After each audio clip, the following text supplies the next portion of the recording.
Thalassaemia একটি বংশগত রক্ত স্বল্পতাজনিত রোগ। এটি কোনো ছোঁয়াচে রোগ নয়, এটি কোনো রক্তের ক্যান্সারও নয়।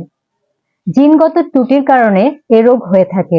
জিনগত ত্রুটির কারণে রক্তে অস্বাভাবিক হিমোগ্লোবিন তৈরি হয়, যার ফলে রক্তের লোহিত কণিকা সময়ের আগেই ভেঙে যায়, ফলে রক্তশূন্যতা দেখা দেয়। রক্তে উপস্থিত হিমোগ্লোবিন দুই ধরনের প্রোটিন দ্বারা গঠিত, একটি আলফা গ্লোবিন প্রোটিন ও আরেকটি বিটা গ্লোবিন প্রোটিন। এই দুই ধরনের প্রোটিন উৎপাদনে সাহায্যকারী জিনে কোনো ত্রুটি থাকলে তখনই থ্যালাসেমিয়া হয়।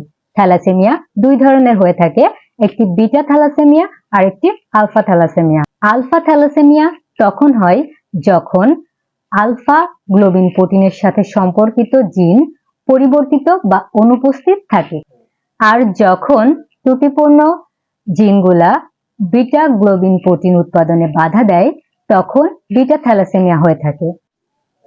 থ্যালাসেমিয়া আক্রান্ত রোগীদের শিশুকাল থেকেই লক্ষণ প্রকাশ পায়, যেমন রক্তশূন্যতা, মুখমণ্ডল ও শরীরে ফ্যাকাশে ভাব, জন্ডিস, চেহারায় হলুদাভ থাকবে।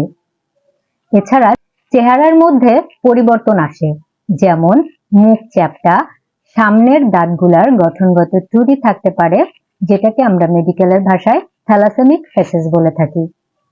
শারীরিক গঠন ব্যাহত ঘটতে পারে, পেট ফুলে যেতে পারে, কারণ এ রোগীদের যকৃৎ ও প্লীহা আকারে বড় হয়ে যায়। খাবারে অরুচি ও শারীরিক দুর্বলতা দেখা দেয়।